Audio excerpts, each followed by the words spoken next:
데브시스터즈를 선택하게 된 이유가 있을까요? 다른 회사도 알아보셨었나요? 카카오 배달의 민족. 아니 이건 좀 안녕하세요. 이제 요즘 데브시스터즈에서 그 쿠키런 킹덤이라는 게임을 발표해서 화제의 중심에 있는 개발자 이선웅님을 모시고 인터뷰를 진행해 보도록 하겠습니다. 반갑습니다. 쿠키런 킹덤 개발자로 일을 하고 있는 이선웅이라고 합니다.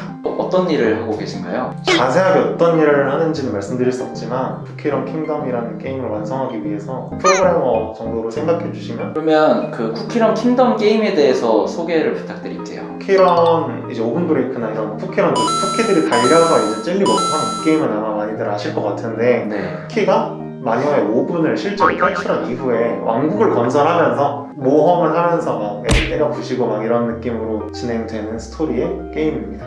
그럼 장르가 어떻게 되는 거죠? 소셜 네트워킹도 있고 혼합형 RPG라고 생각하시면 될 것 같아요. 현재 기준으로 동접자 수는 어떻게? 정확한 수치는 비밀이라서 좀- 대외적으로 공개된 정보만 말씀드릴 수 있는. 알겠습니다. 네, 저는 킹덤 하면 넷플릭스 킹덤밖에 모르는데 저희 게임 이름이 쿠키런 킹덤이고 킹덤이 아니라서 킹덤으로 치시면 안 나오겠지만 쿠키런 킹덤 치시면 넷플릭스 킹덤은 안 나옵니다.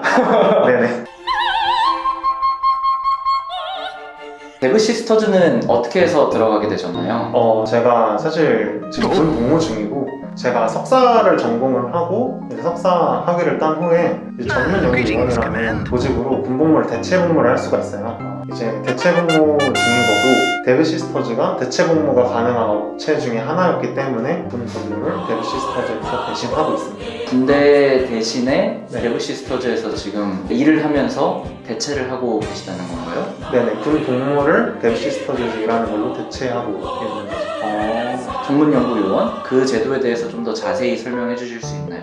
그 전문연구위원이라는 제도가 네. 좀 다양한 분야에 걸쳐서 다양하게 적용될 수 있는데, 저 같은 경우에는 석사 졸업한 사람이 국가에서 지정한 여러 중소기업 등의 업체의 연구소에서 복무할 경우에 3년간 그 해당 연구소에서 복무하는 조건으로 병역을 대체받을 수 있는 제도입니다. 혹시 전문연구위원 훈련소를 가나요? 네, 저 같은 경우에는 3일 후에 3일 후요? 네, 3일 후에 이제 훈련소 가라고 통지서가 나왔거든요. 훈련소를 일하는 도중에 가게 되는 건가요? 네네, 일하는 도중에 이제 통지서가 날라오면 회사 업무 보는 중간에 한 달 정도 훈련소를 가서 훈련을 받고 기본적인 훈련들 네. 다시 돌아와서 다시 복무를 시작하게 됩니다. 그래서 정확히는 저는 지금 한 1년 정도 복무를 했고, 그다음 한 달 정도 갔다가 나머지 2년 정도 복무를 이어서 해야 될 것 같습니다. 그럼 월급은 군대에서 받는 것처럼 받는 건가요? 그건 아니고 회사에서 그냥 월급을 주는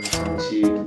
그럼 일반 직원이랑 같이 그게 회사가 회사인데 대체 복무를 하기 때문에 월급을 조금 깎는 경우도 있고, 근데 저희 회사 같은 경우에는 일반 직원들이랑 차별 없이 연봉을 맞춰주고 있습니다.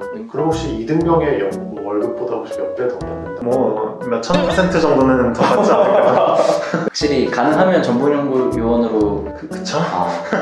아, 아니 저는 뭐 현역병님들 굉장히 존중하고 저는 아무 의도 없습니다. 그냥 뭐 돈을 많이 받는다고 꼭 좋은 건 아니니까요. 그럼요. 네, 그럼요. 뭐 자격이나 이런 게 필요한가요? 자격이라고 하면 지정 업체에 입사를 해야 되고 석사 졸업을 해야 됩니다. 컴퓨터학과에서. 그러면 데브시스터즈 들어가는 방법에 대해서 좀 여쭙고 싶은데 뭘 해야 데브시스터즈에 들어갈 수 있나요? 전문연구요원이든 일반 직군이든 1차에서 서류랑 코딩 테스트를 먼저 보고, 1차 면접에서 이력서 기반 면접과 코딩 면접을 또 한 번 더 보고요. 그리고 2차 면접에서 팀핏 면접을 봐요. 개발자 직군이 아닌 팀원들이 다 들어와서 이 팀원이 다른 직군과 협업하기 좋은지에 대한 면접을 보고, 3차는 최종 면접. 그럼 뭐 서류에서 많이 사람들이 떨어지나요? 아니면 들어가는 데 있어서 가장 큰 허들이 있다면? 온라인 코딩 테스트에서는 트라이언 같은 게 있어요. 사실 대부분 서류에서 떨어지시는 분들은 점수가 안 나와서 떨어지시는 경우가 많긴 해요. 데브에서 알고리즘이 얼마나 중요하다고 생각하시나요? 저희 회사뿐만 아니라 모든 회사에서 느끼는 정도로 다 중요한 게 비슷하다고 생각해요. 개발자로서 그냥 알고리즘을 잘하고 못하고는 그 사람이 얼마나 복잡한 문제를 해결할 수 있는 어떤 그런 지표이기 때문에, 제가 속한 직군은 뭐 알고리즘적인 문제 해결이 어느 정도는 중요하게 보고 있습니다. 연봉은 많이 주나요? 데브 시스터즈는? 대기업의 1점 몇 배 정도 받는 것 같아요, 저는. 그럼 최근에 뭐 연봉 많이 준다는 회사들 요즘 뉴스 많이 나오잖아요. 네네. 그런 회사들만큼 준다라고 생각하면 되나요? 그런 회사보다 더 주지 않을까 싶습니다. 지원 시에 혹시 다른 회사도 알아보셨었나요? 네, 사실 저 같은 경우에는 전문연구원을 못 붙으면 바로 현역으로 끌려가기 때문에 아까 현역도 되게 좋다고 하셨던 것 네. 같아요. 끌려가는 게 아니라 현역으로 가야 되기 때문에 네. 한 10군데 정도를 전문연구원을 지원해보고 10군데 중에 혹시 네. 저희가 알만한 회사들 몇 개? 카카오 배달의 민족, 산타토이 네, 리드 회사 말씀하시는 거죠? 리드라는 곳도 지원했었고 소카, 하이퍼커넥트, 유닛이라는 회사도 있는데 의료 AI 회사 네. 말씀하세요. 엄청 많이 네. 지원하셨네요.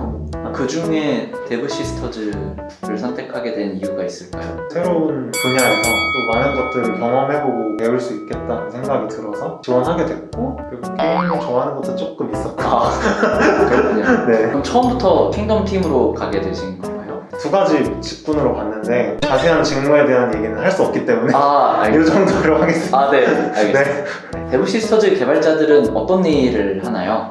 사실 굉장히 많은 일들을 해요. 여러 분야의 직군의 분들이 계시고 데브옵스 팀이 따로 있고요. 플랫폼 팀이라고 아예 로그인, 로그아웃 막 이런 플랫폼적인 부분만 담당해주는 팀도 따로 있고 페이지 개발만 담당해주는 웹 프로그래밍 팀이 따로 있고 백엔드 개발, 서버 개발 이런 쪽 하시는 분들도 계시고 데이터 분석 이런 거 해주시는 개발자분들도 따로 계시고 다양한 팀으로 나눠져 있나 보요 네. 요즘 문과생, 비전공생들이 이제 6개월 공부하고 취업할 수 있다. 이 부분에 대해서는 혹시 어떻게 생각하시나요? 혹시 지금 대부에 6개월 공부하고 들어가신 분이 계신지? 제 생각에는 6개월 공부를 하고 저희 회사에 취직하신 분을 본 적은 없는 것 같고요. 아직까지는요. 기본기적인 면에서 아무래도 내공의 차이가 있기 때문에 그런 분들은 알고리즘 테스트 이런 데서 좀 많이 떨어지셔가지고 그럼 문과생도 데브 시스터즈 일원이 될 수 있다고 생각하시나요? 그럴 수는 있죠. 네, 그럴 수는 있는데 문과생이거나 이과생이거나 이런 거에서 차별을 전혀 두지 않고 출신 대학이나 이런 것도 전혀 안 보거든요. 어느 정도 역량을 가졌는지를 진짜 굉장히 판별하는 데 애를 쓰는 편이에요. 아무 차별 없이 보는데 그렇기 때문에 오히려 문과생 출신이라는 거는 더 적은 시간을 상대적으로 투자했을 수밖에 없는 배경이기 때문에 더 많은 것들을 증명하셔야겠죠. 뭐 예를 들면 어떤 준비를 하면 좋을까요? 개발 경력이 필요할 거고요. 포트폴리오라든지 네. 실제로 내가 어느 정도 개발해본 경험이 있는 게 되게 중요하고 그걸 또 뒷받침해줄 코딩 테스트의 점수랑 이렇게 해서 1차 면접까지 오시면 약간 깊이 있는 질문들 기술에 대한 사실 일반적인 얘기죠. 네네네. 일반적으로 붙기 위해서 필요한 것들을 갖추시면 그냥 일반적으로 붙으실 수 있다. 네, 감사합니다.